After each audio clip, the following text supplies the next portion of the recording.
Welcome back to another round of Bases Picks. Now this weekend is stacked. There's about 5 different events on. I've had to do it a day early because it starts tonight, and I wanted to make sure I got that one in there as well.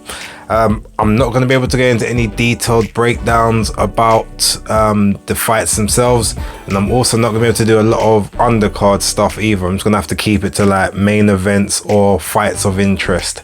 So with that being said, I'm going to kick it straight off, going into the Canada card from tonight, and then I'm going to go in sequence to all the other fights and just give my predictions on those. So tonight we got Christian Mbili versus Carlos Gongora. Now this is a fight initially I never thought I needed, but I need this fight. Anyone who would have seen my knockout of the year video that I dropped back in December, you would have seen that Christian Mbili had my #1 knockout of the year over Najib Mohammadi. If you haven't seen the video, just scroll back down, you will see it. All the knockouts are there, so you can have a look. Americans, anyone from the US or Cuba, I don't think you're going to be able to see that because it's been restricted in your area due to one of the videos I used. Sorry, but yeah, if you want it bad enough, like, hit me up in the comments and I'll try and find a way to re-upload it for your benefit as well. Now, general thoughts. I can't call Carlos Gongora a gatekeeper. He's much better than that. He doesn't like he's with Matchroom anymore, but Christian Mbili is obviously the guy on the rise who's never really had that world level step up yet, whereas Carlos Gongora is in and around that world level. Like, he's beaten some very well-known prospects. He's basically upset several apple carts, but after the Lerone Richards loss that he suffered back in, I think it was 2021, now it just looks like he's, maybe kind of been forgotten a bit. But I don't call him a gatekeeper, I call him a spoiler, because he will upset your plans. he will spoil the apple cart, and he will spoil all of your dreams and your hopes moving forward. Now in this, I think it's going to come down to who lands first, and I don't mean that in the sense of it can end in the first round, because that's not the case at all. But Christian Mbili is a powerful, dangerous puncher, heavily, like, he's muscle bound. It's not necessarily like, gym muscles, but he's just a tank of a human being. But that being said, that he wears down later on in rounds, so if you can kind of get him through the first half of the fight, his work starts to taper off, rounds 7, 8, 9, he starts to drain down, whereas Carlos Gongora isn't as active, but he's consistent. And I think that's where this is going to go. So if Mbili doesn't get it done in the first half of this fight, he's going to have a bit of a struggle down the back stretch, and Gongora is a puncher. He's a certified puncher, just like Mbili. So I do not see this fight going the distance, and if I was going to put a prediction on it, I do think that initial early work rate from Mbili will be what gets him the edge in this fight, and I feel like he would have done enough damage in the first half of the fight to maybe be able to get a stoppage of some sorts on Carlos Gongora around about the 8th round. I'm thinking 8 rounds, 8 or 9, Carlos Mbili will get a stoppage, whether it's a TKO, KO, ref stoppage, or corner stoppage, or something like that. That's what I'm predicting. I don't see it getting to the scorecards, but if it did, I guess Mbili being in his hometown, being the headliner, you would say he will get consideration. So yeah, if it goes the distance, Mbili will get it on points. But if not, I do see this fight ending around the 8th to the 9th round, and I do see the winner being Christian Mbili. So that's my prediction. Okay, next fight is Lyndon Arthur versus Nathan Suarez for the IBO light heavyweight title, which is taking place on Wasserman Channel 5 over in the UK. I don't know about across platforms, but I guess maybe it might be on Fight TV or something like that across the borders. Now, Suarez is Argentinian, so they are extremely tough. Not particularly the biggest of punchers, but they're tough, gritty, and they know how to work and wear you down. And a lot of them have very, very good engines just due to altitude and basically where they're from and just the lifestyle they lead. So in this particular fight, I don't know much of Suarez. Actually, to be honest, I don't know anything of Suarez, so I'm not even going to try and lie and say like I've seen something. I've seen nothing. I've seen enough of Lyndon Arthur to know that when he fights someone who is tough and gritty, he will decide to, you know, implement his game plan of like safety first and looking for those openings. It's only when he fights someone he knows can't crack or he's not worried about their power that he turns from pure boxer into like front foot boxer puncher.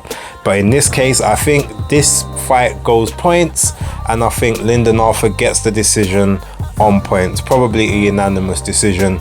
I'm gonna say it's a 12 rounder, so I'm gonna assume probably he wins it like 10 rounds to 2 or 9 rounds to 3, somewhere along there. I feel it'll be a fairly comfortable victory for him, in the sense that, you know, he's not in any immediate danger, but he's gonna have to work. He's still gonna have to work through every single round. So yeah, my prediction is Lyndon Arthur on points.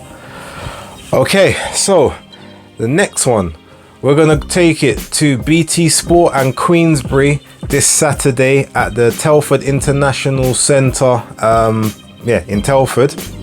Now, in this one, there's 3 fights, I guess, of particular interest.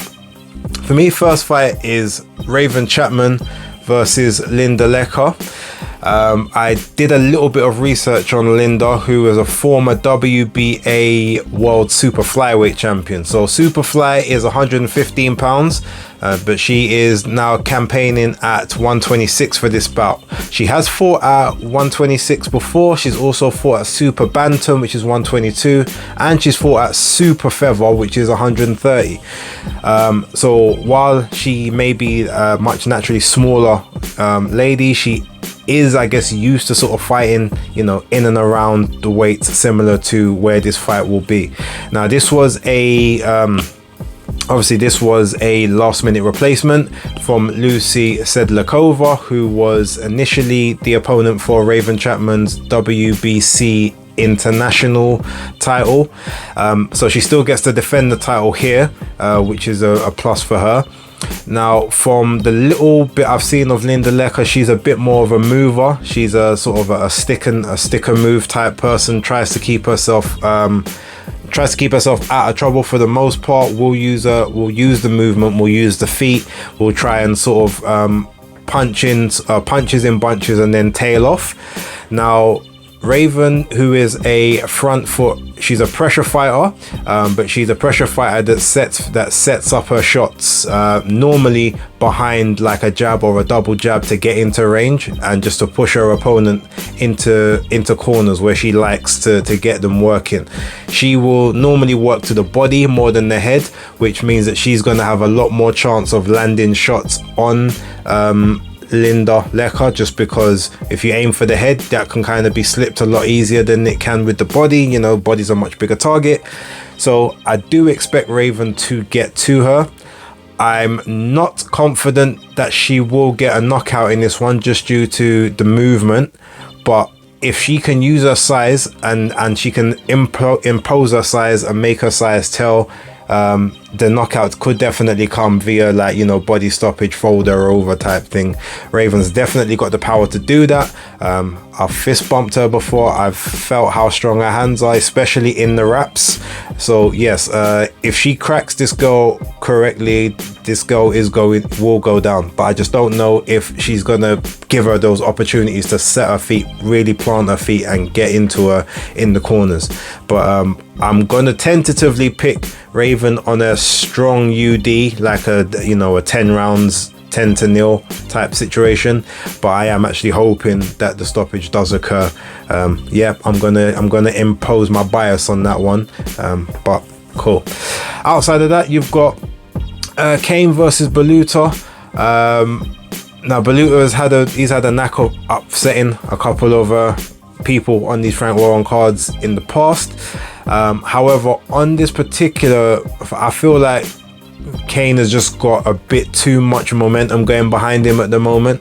It's a bit of a step up in class for him, but I just feel like he has got the necessary, I feel like in this particular fight he's got the right trajectory. I feel like Baluta is now coming sort of down towards the back end of his run. He's on that steep decline. He had a marginal one, and now I feel like it's gone a bit steeper in the last year or so. Whereas Kane is he's on a very steep trajectory. So I actually expect him to get the win. I expect him to get a stoppage mid rounds, sort of I think round 7. I would predict. I don't see it going past 8 rounds, if I'm totally honest. So yeah, my prediction is stoppage around about the 7th round mark. Heaney versus Flatley 2. Now, okay, in the original fight, Flatley lost on technical decision due to 5 rounds being completed, and he ended up with a cut that was stopped by referee. So I think it was an accidental cut at the time as well. So they went to the scorecards, and yeah, did they go to the, yeah, they went to the scorecards, and I think Heaney got it on the scorecards. Heaney was in control of the fight at the time of the stoppage, but it was fairly competitive. But yeah, they're running it back now. No real big predictions, because I don't remember the first fight enough to sort of think of, who was having the better of it. Heaney is the older of the two. He's 33, whereas Flatley is, I think, around 28. But Heaney's obviously undefeated, whereas Flatley has felt defeat 3 times. I think he's lost 3 and has got a draw as well. He has the more fights, so he has the more pro experience, but I feel like he's towards the back end of his career, even though he's the younger guy. So on this occasion, I'm gonna say history repeats itself, in the sense that Nathan Heaney gets the decision once again. But I'm going to go on points. I don't think it will be a stoppage of any type. I do think he'll get it on points, possibly even a split, but more than likely it will be a UD. So that's my predictions of the Queensberry card. Okay, so now we move over to the Boxer card. Realistically, at this point, there's only one fight to talk about. Initially, I was very interested to watch Frazer Clarke versus Rydell Booker, because I think Rydell Booker is quite handy and he can handle himself, and he would definitely give Frazer the rounds. However, he had to pull out due to injury and illness, so Bogdan Dinu has come in instead. Now, the fight itself is going to be quite good for the first round, maybe the first 2 rounds, because Bogdan Dinu always does well in the first 2 to 3 rounds of a fight, and then it's almost like he gives up, or he gets a little bit of pressure on top and he folds. So I expect Frazer Clarke to get him out of there, probably rounds 3 or 4. I'm assuming this is going to be an 8 rounder, but yeah, if it's a 6, Bogdan might decide to try and see if he can wing it out. But if it's an 8 rounder, yeah, I think within 3 or 4 rounds, Bogdan Dinu is going to hit the canvas and he's going to stay there. Right, moving on to Lawrence Okolie versus David Light. Now, I've only seen one of David Light's fights, and it wasn't even the whole fight, it was highlights. It was his fight with Brandon Glanton, or his last fight basically, where he was technically the away fighter, but he managed to win a split decision on the cards. From what I heard, he's got a pretty decent amateur background. From reports on people like Joseph Parker have said that he's really tough. He can take a punch, he can punch, he's got good solid fundamentals, and he's a workhorse. When they've been sparring, like you've really got to give him some to slow him down. So this one, Lawrence Okolie being a year out of the ring and David Light being the fresher of the two, that will obviously benefit David. However, I don't know when he came over here. Jet lag is a real thing, especially coming from the other side of the world where they're like 12 hours ahead. So yeah, it could be a case that if he hasn't timed the trip perfectly, that jet lag could be a very, very big problem. However, the only thing I can really see in this fight, just off the top of my head, is Lawrence Okolie basically doing what he needs to do to make sure that he wins this. I feel like he's going to try and employ a lot more body work than he normally would do. I think he's going to try and keep David like outside of his reach, use his height, you know, sort of stick that jab in his face and keep that jab in his face. And every time Light rushes in, grab him, tie him up, maybe even spin him off, do a little bit of work to the body while he's holding and clinching before the ref breaks them. And I can see him just basically trying to use his size to just wear down and overpower David. And through a valiant effort, I do see David potentially getting, I'm gonna predict a stoppage towards like round 10. But I also wouldn't be surprised if it ends up in a more sort of laborious points decision victory. You know, been out of the ring at this point, you just want to make sure you hold on to the belt, and that's the main thing. But yeah, I'm going to be optimistic. I'm going to think that a knockout victory will occur around about the 10th round, and yeah, we'll just see if that is the case. But I do think Lawrence Okolie will win this fight and then carry on to bigger and better things moving forward. Okay, there's 2 more to go. Now, I think a fight card that probably no one really remembered about before the start of this week, but Jose Ramirez is going to be taking on Richard Commey in the main event of a top rank build card, with the co-main event being Seniesa Estrada versus Tiny Tina Ruprecht, which is a unification at light flyweight, I believe it is. Is it light flyweight? Are they fighting at 108? I believe it's 108. I don't think it's minimum weight, but either way, it's a unification. It's is it 2 or 3 belts are going to be on the line? I think 2 belts are going to be on the line in that one. No, 3 belts, and then Yokasta Vae's got the last belt. So yeah, 3 belt unification. Put it this way, Ruprecht she's beat Yokasta before, so she's got pedigree. She's a very skilled operator. The one thing that she doesn't necessarily have in this fight will be the power. Seniesa will definitely have the power advantage. Seniesa has been a little bit more active than previous, so hopefully the ring rust that I saw that was in the previous fight won't take place in this one. She got a gift on the scorecards. She won the fight in the last one, but the scorecards were very, very heavily weighted in her favor. They were gifted. I think none of them gave the other girl a round, or they gave her 1 at most, when realistically it was like a 6-4 type fight. So yeah, I do see Seniesa Estrada winning, but I don't see her getting a stoppage in this. I think she will get another points decision to take those 3 belts. In a fight that I do think will be competitive I feel it'll be competitive in the middle parts, but Seniesa will sort of take the first half and then finish strong. That's kind of how I see it going. But I wouldn't also be surprised if Seniesa just kind of, you know, picks up every round. Moving on to the main event, you got Jose Ramirez versus Richard Commey. Now in this one particularly, Richard obviously was never really a natural 140 pounder. You know, Ramirez has been, you know, he's sort of been a bit slated. The fact he didn't want to take the WBC title shot against Regis Prograis. You know, he's obviously pulled out of other you know, mandatories and title shots recently. So yeah, I believe this is his last fight on Top Rank.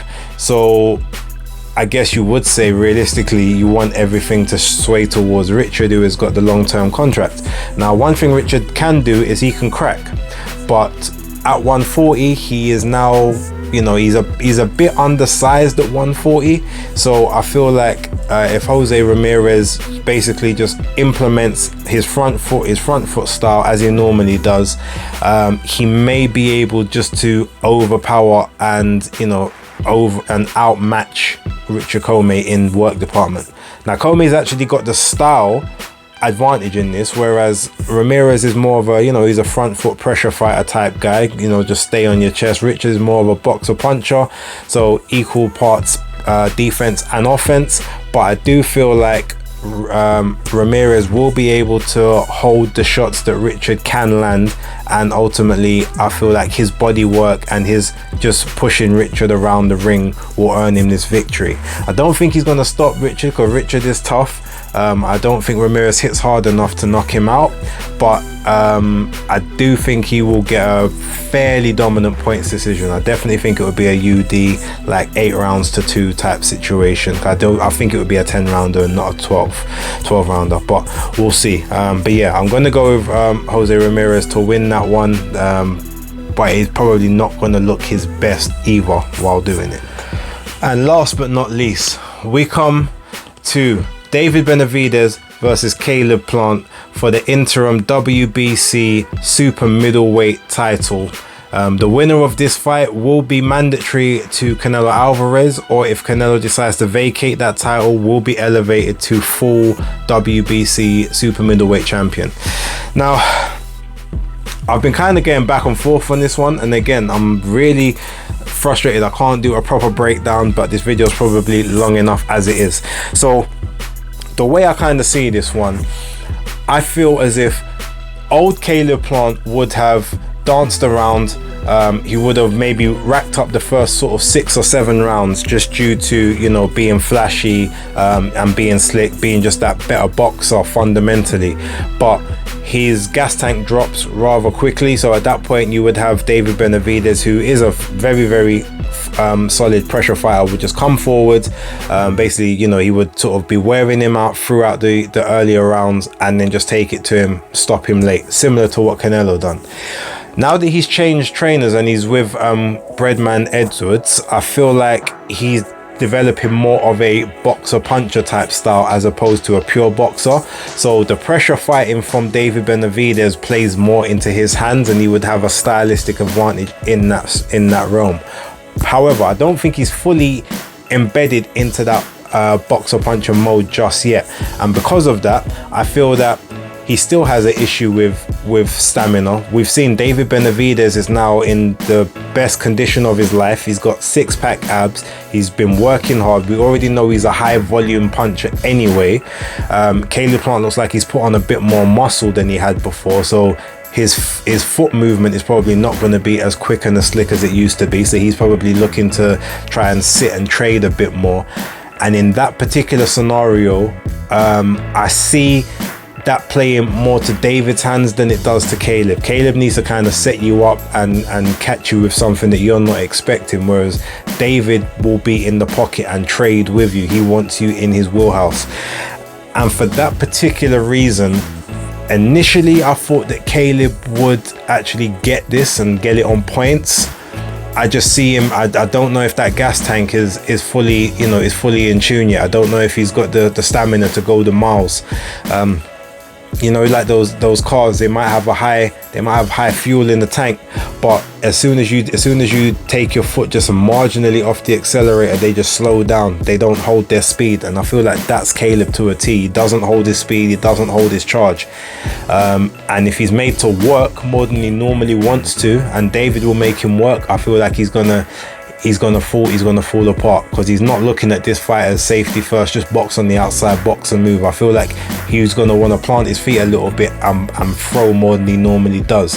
And again, I think that falls into David's plan. So I do actually think that David Benavidez will win this fight, and I am predicting it's going to be a KO victory in and around, I think, round 9 or 10. Yeah, maximum I think the 11th. It doesn't make it to the 12th. So yeah, I think that David Benavidez is gonna win between rounds 9 and 11 in this fight. Leave your comments down below, let me know what you think. Thank you very much for watching. I've tried to keep it as short and concise as I can. Apologies if it is too long, but that is Basis Picks locked.